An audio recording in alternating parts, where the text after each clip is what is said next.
Steve Austin, Hulk Hogan. Those are the two names that are synonymous with the biggest babyface of all time in WWE history. But after last night's Elimination Chamber, Cody Rhodes is set to surpass them. Hey, what's going on, guys? It's Kevin Zwicker from Fast Count coming at you. Before I get into this video, please remember to hit the like button and subscribe. Guys, always remember it costs you nothing to hit the like button and subscribe, and it helps the channel out in more ways than you even know. But ever since Cody Rhodes has made his return to the WWE, he's had to overcome the odds. He had to overcome tearing his pec early in his return. He had to overcome losing to Roman Reigns at WrestleMania. Last year, he had to overcome Roman Reigns and the final boss. And now this year, he has to overcome his biggest challenge to date, and that is Super Cena, where he is on the dark side now. The newly healed John Cena is the biggest challenge to date for Cody Rhodes. And if he's able to overcome that, I believe it's set up to where Cody Rhodes will go down as the greatest babyface of all time. Us as fans, we always root for the underdog. We always root for the guy who has the odds stacked against them. Cody Rhodes is somebody who is already cheered by 99.9% of the audience as the biggest babyface to date. He is somebody who is the people's champion, no pun intended, because The Rock's involved in this. And I believe that he has surpassed Roman Reigns as the face of the WWE. He is the guy who goes to the little towns, the big towns, the house shows. He is on every single week of television, whether it's on Raw or SmackDown. There's not a week that goes by where we don't see Cody Rhodes in some form, shape, or fashion on our television screen.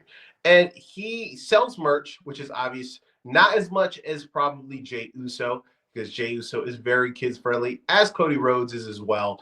But Cody Rhodes right now, I really think that 10 years from now, after what we just witnessed, Cody Rhodes is going to be one of those guys where you look back at his career and he was like, damn, man, that guy was always fighting. And not just fighting, these like low-level competition where it's like you knew going into the match automatically Cody was going to win. He's going against the big dogs of the big dogs.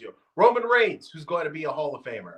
John Cena, who is a certified legend. The Rock, who is on the Mount Rushmore of wrestlers of all time. This is somebody who has dealt with a murderer's row of things that have been plastered in his face to where he has to go up against these individuals.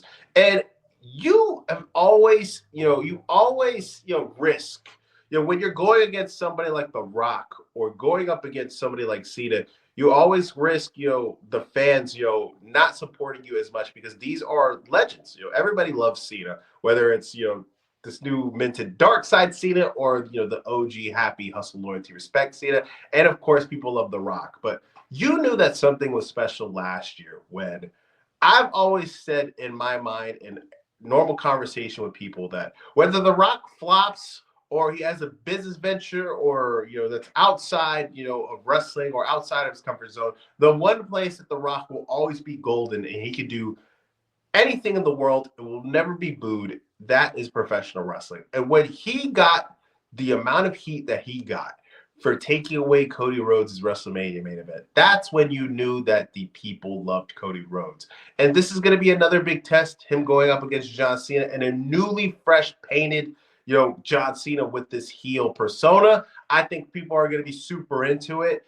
I can't wait for John Cena's first appearance on WWE TV and see what he's going to say and how the people are going to accept him. But the one thing I do know for sure is no matter what is going to happen, Cody Rhodes is going to have the people behind him at WrestleMania. I don't know if he's going to win or if he's going to lose. I feel like it's too early really to predict. But even if he loses, let's say he loses, that chase that he is going to have, trying to regain that title back from the final boss in Super Cena, is going to have the people going mad. And if he wins, that moment of him being able to overcome, those massive odds are going to have people jumping out of their seats. I think Cody Rhodes is set beautifully in this predicament. And I love when WWE is able to bring these legends back and not just have them soak up the moment, but bring them back in a constructive way to where they help elevate and boost up the current roster. And that's exactly what is going down with The Rock, Cena, and Cody. We get to see this cool new minted, heel Cena, and we get to see The Rock on a more regular basis. But at the same time, all of this is done is to help Cody and elevate his legacy. And 5 to 6 years from now, I believe Cody Rhodes will be in the same position.